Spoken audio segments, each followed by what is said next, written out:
Halo semuanya, Satria Wijaya di sini. Hari ini kita mau mereview sebuah mobil Toyota yang istimewa. Ini adalah 1985 BJ40 punyanya saudara Sumi.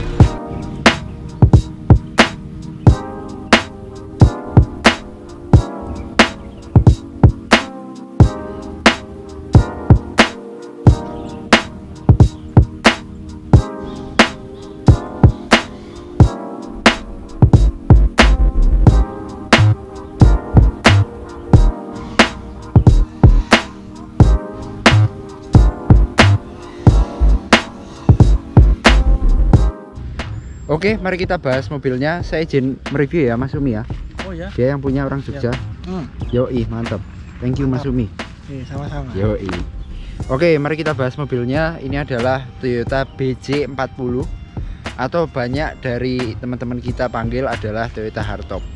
Sebenarnya sejarah Toyota model tipe ini itu sedikit agak panjang ya teman-teman ya. Sebenarnya B itu adalah kode mesinnya, mesin diesel 4 silinder, dan J itu adalah kode bodinya atau bentuknya. Kemudian angka di belakangnya 40 itu adalah kode wheelbase nya teman-teman. Jadi kalau kita sebenarnya menyebut ini Toyota Hardtop itu sebetulnya salah kaprah teman-teman. Yang benar adalah BJ40, dan kalau yang tipe bensin adalah FJ40. Nah, mari kita bahas dulu yang di depan. Dari depan terlihat khas untuk Toyota seri J series di tahun yang agak muda atau 80-an adalah tipe grillnya yang mengotak. Sini kalau yang tahun agak lama, grillnya ini mengikuti dari bentuk lampunya, yaitu dia melengkung seperti ini, dan di sebelahnya ini terdapat lampu sein dan juga lampu senja. Ini kalau kata Mas Jihan, ketika grillnya kotak, lampu senjanya wajib kotak, dan ketika grillnya bundar berarti itu adalah seri untuk lampu-lampu senja yang bulat seperti itu. Apakah betul Mas Sumi? Betul. Ada lagi Mas, yang ini bulat kayak punyanya yang rekam ini. Ada yang di video sebelumnya. Oke. Tapi kalau tempatmu itu bulat apa kotak Mas? Ini oval gitu, terus grillnya bundar. Ada lampu. Kalau ada lampu di jadul sininya. banget itu ada lampu di sini. Kalau ini lampu susu namanya. Ini lampunya di nempel di sasis ya. Harusnya di sini. Sini atau sini. Yoi, seperti itu. Terus ciri khas mobil jadul seperti ini tidak ada material plastik yang menempel di luar. Semuanya besi, dan jarang banget besi yang dilas begitu. Jadi mobilnya ini modular. Jadi besi, mur, dan baut teman-teman. Baut, keling, dan kelingan seperti itu. Nah, terus di bagian atas di sini tampak seperti ada jangkar. Ini adalah jangkar dan ada karet sepatu bayi. Ini kalau yang agak tuaan ini semuanya karet, full karet. Tapi kalau agak muda dia ininya besi teman-teman. Correct me if I wrong. Suhu TLCI, mohon maaf. Terus di sini juga ada wiper, ada motor wipernya di sana. Karena ini tahun muda jadi wipernya di bawah, kalau agak tua di atas. Ini windshield depannya bisa ditekuk ke depan karena ada engselnya begitu teman-teman. Dan fungsinya ini sebenarnya adalah ketika windshieldnya dijeplakkan ke depan, jangkarnya ini untuk mengunci windshieldnya. Jadi kalau windshieldnya lewat, dia dikunci begini supaya tidak lari-lari. Seperti itu teman-teman. Alias cabrio. Alias cabriolet seperti itu.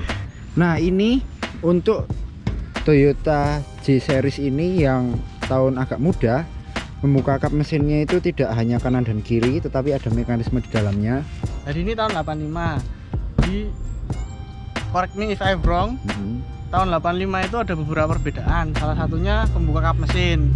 Cuman yang punya saya ini kan harusnya di sini pembukanya. Yoi. Nah, cuman dicari-cari barangnya nggak ketemu, nah dipindah sana. Oh, di sana. Aslinya ada yang tahun 85, yang tahun 84 tuh belum ada. Oke. Jadi ada di sini pembuka mesinnya, tapi saya pindah di situ. Oke, terus dibukakan Mas Umi. Mari kita buka. Kita buka.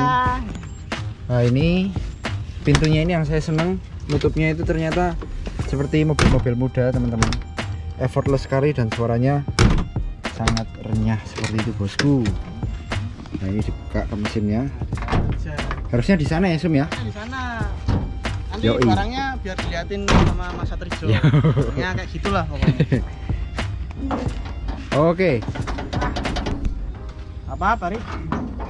Ya. Yuk. Nah, di sini udah dimodif biar nggak jatuh-jatuh pakai hidrolis. Oh iya, ada hood dampernya satu di tengah seperti itu, memudahkan biar kita nggak buka-buka gitu ya, teman-teman. Nah, ini mekanisme pengunciannya ada dua, double, sini dan sana. Apakah ini original? Sebenarnya saya juga bingung juga. Ada original yang bilang original, ada yang bilang, cuman ya nggak tahu. Kalau yang tahun 85 tuh mesti harusnya ada kan, soalnya ada penguncinya. Harusnya salah satu ini atau dua-duanya original. Oh gitu ya. Jadi yang dilihat di sini seperti ini. Terus kita lihat lagi, mesinnya adalah Toyota B series diesel. Ini diesel 4 silinder yang menurut saya tenaga dan torsinya cukupan untuk membawa mobil ini. Boyo tidak, rosok banget juga tidak, ya cukup buat nempel di Toyota G series ini ya, teman-teman ya. Terus mesinnya ini 1B, Mas. Oh, ini kode mesinnya 1B, teman-teman. Ada lagi yang 2B, tapi itu hardtop yang ya harus dicari, itu yang 2B itu. Oke. Ini cuma 3000 cc. Ini 3000 cc. Kalau yang 2B 3200. Nah, ini mesin ini adalah mesin kolaborasi antara Toyota dengan Daihatsu. Jadi bisa dilihat di toknya sana. Ada toknya Daihatsu sebelah situ, dan sini ada tok Toyota yang jadul, yaitu kita nyebutnya toknya 10 karena tulisannya kalau dibaca abjad itu 10, padahal itu bahasa Jepang yang bacanya Toyota. Terus di bagian belakang terdapat booster rem yang menurut saya ini booster remnya lumayan pakem, walaupun tidak aslinya tapi fungsional. Dan menurut saya untuk mobil-mobil jadul yang dipasangi booster rem itu adalah sebuah alasan yang rasional, sebab mobil itu harus tetap bisa dikendalikan dengan nyaman. Di tahun 2021 ini jangan sampai membahayakan pengemudi lain maupun diri sendiri. Bukan begitu, Mas Umi? Nah, jadi saya punya temen petrolhead sejati, Mas. Nah, kenapa dia bisa menjelaskan kenapa kok booster rem itu diperlukan? Kenapa, Mas? Ya, jadi gini, booster rem itu sebenarnya perlu, karena booster rem itu dia membuat kekuatan dari rem mobil kita tuh jadi lebih bagus. Cara kerjanya tuh kurang lebih sebenarnya dia narik vakum line dari mesin. Jadi sehingga ada sebuah vakum line di dalam booster itu yang pas ditekan sama kaki kita pedalnya, dia akan ngedorong cairan hidrolis untuk rem itu jauh lebih kuat daripada hanya menggunakan tuas biasa. Jadi fungsinya kurang lebih seperti itu, sehingga tekanannya dia lebih kencang dan otomatis rem lebih pakem. Oke. Jadi ya buat safety sih sebenarnya. Dan biar nggak keras kalau ngerem. Sip, terima kasih Mas Arik, thank you. Yoi. Lanjut lagi. Di sini terdapat kelistrikan yang sudah dibelikan relay semuanya oleh Mas Umi. Karena sebelumnya mobil ini pernah mengalami kecelakaan ya. Bisa diceritakan Mas Umi? Wah, itu nanti. Ini Mas. Jadi ininya dulu pernah, nanti mungkin di part 2. Oh, di part 2 ya teman-teman ya. Karena mungkin video ini agak terlalu panjang nanti kalau di ini. Nah, part 2 nya nanti sepertinya bisa duduk-duduk bareng. Yoi. Cerita ini kok kenapa bisa dikasih relay kayak gini. Nah, panjang ceritanya. Nanti ada foto-fotonya, ada bukti-buktinya. Ada, tapi ya full. Nanti tak masukkan ke videonya ya. Tunggu part 2-nya teman-teman. Nah, terus lanjut. Mesinnya seperti itu, akinya besar sekali teman-teman. Ini don't play bosku.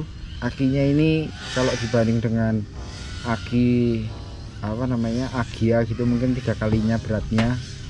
Ini tipe aki basah, isinya cairan, jadi beratnya seperti apa bisa dibayangkan sendiri. Kita lihat dari samping, di sini khas mobil-mobil kolektor, mobilnya bersih, klimis, Dan ini yang saya agak bingung juga, ini kaca depannya ini one piece teman-teman. Saya nggak tahu apakah ini originalnya seperti ini, tapi kalau saya lihat ada suatu kaca segitiganya di depan yang bisa dibuka. Jadi ini mungkin agak mudahan lagi atau gimana ya? Ya, saya kurang tahu juga. Saya waktu nanya-nanya tuh katanya ada yang kacanya memang orinya begini, ada yang pakai kaca puter itu. Ini ada kaca segitiganya ya. Senengnya pakai yang kaca ada puternya gitu, biar keren. Mana nggak tahu ya. Nanti bisa ditanyakan ke Petrolhead. Biar belajar dulu. belajar dulu ya, belum bisa jawab di sini.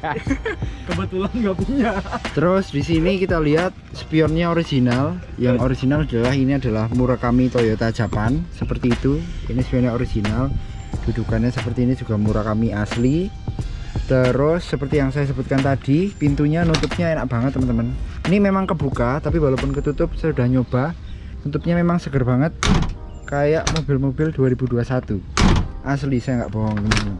Terus dilihat bahwa di dalam ada door trimnya, ini original, dan ini ada karet untuk door handle-nya buat nutup. Bentuknya memang kebalik, ini original.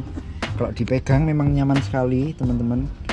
Dan ini fungsional, ada puteran buat kaca, Window by power. karena ini window by power. Terus di dalam ada AC tambahan, dan karena ini tidak ada PTO-nya, jadi tuasnya hanya ada 2. Kalau ada PTO-nya ada di sini nih, mendungul gitu bosku. Terus ini gearboxnya 4 speed, 5 mundur. Ini ada shifter untuk transfer case-nya. Di sini AC-nya tambahan. Ini ada pocketnya, isinya barang-barangnya Sumi, dan ada barang bukti juga. Terus di sini ada berbagai knop-knop original, seperti untuk high beam, hazard, ini untuk air wiper, untuk lampunya di sebelah sana yang bawah. Semua hardtop tuh gitu. Di sana seperti itu. Di sini sebenarnya ada ya karetnya ini ya Mas Umi ya. Ada ini apa? Bahannya tuh kayak kulit gitu loh. Tapi lagi dicopot. Dashboardnya ada di rumah, cuman Seperti itu. lagi dicopot aja. Terus spion nggak mas? Ini sebenarnya spionnya banyak. Ini banyak. Hah? Terus nanti spionnya dibahas di video ini. Terus lihat plafonnya original juga teman-teman. Bentuknya bolong-bolong. Di sini sun visornya belum dibuka bungkusannya. Terus joknya ini kulitnya seperti ini, masih bagus banget teman-teman. Belum ada yang sobek. Berikut juga yang belakang masih sewarna. Kemudian selanjutnya kita bahas adalah bagian belakangnya. Oh, ini kacanya khas Toyota G-Series yang agak muda, ini ada garisnya. Kalau yang tuaan dia one piece, karet semua. Kalau ini bisa dibuka sebagai exhaust.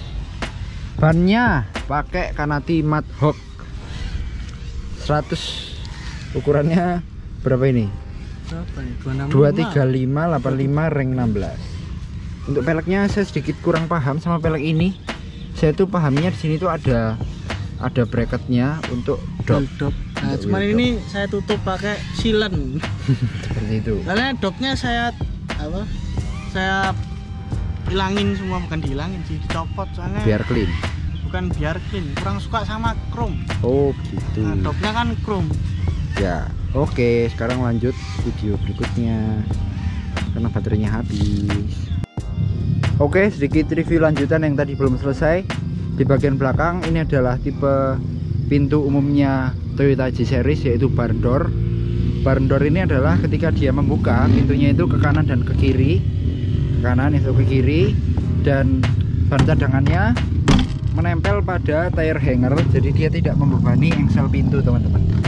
Nah, ada beberapa seri G-Series yang bukanya ke atas seperti butterfly door. Itu ada di Temanggung, punya Mas Gunawan, ada di sana, besok kita review. Punya dia sendiri. Memang Percaya guys, Mas Gunawan itu kakaknya dia. Mas Gunawan itu kakaknya dia. Langka itu guys. Seperti itu teman-teman. Sini ada bobelnya original juga. Oke, mungkin sekian dulu. Kita lanjut offroad-offroadan kecil. Mantap. Setelah masuk kubangan seru ini, Sempat bunyi tek dan panik panik nggak? semua. Akhirnya tidak kerekam. tapi akhirnya bisa terevakuasi. Dan ternyata emang perlu evaluasi ya, bahwa ban ini belum dikepesin teman-teman. Jadi traksi ke lumpurnya kurang. Kondisinya sekarang seperti ini. Harusnya sih eman-eman ya, BJ original dibuat seperti ini, tapi karena teman saya Sultan nanti katanya bisa beli lagi. Bukan begitu Mas Jumi? Amin. Oke, mantap. Kan peruntukannya. Oke, mungkin sekian dulu vlog keseruan kita offroad mini-minian, Sayang sekali tidak direkam. mini offroadan pada hari ini. Sayang sekali tadi pas keluar dari Kubangan tidak terekam karena jujur saja saya panik tadi. Saya juga panik. Karena ada bunyi klotek. Ada di footage nanti. Ada di footage nanti ya. Seperti depan. Di depannya tadi nggak muter gigit. Iya, kayaknya ada ya. Dari depan. Seperti itu. Thank you teman-teman. Sampai jumpa di video-video selanjutnya. Tunggu part 2 guys. Tunggu part 2 mengenai kita ada sebuah kecelakaan lucu pada mobil Mobil ini. ini. Thank you.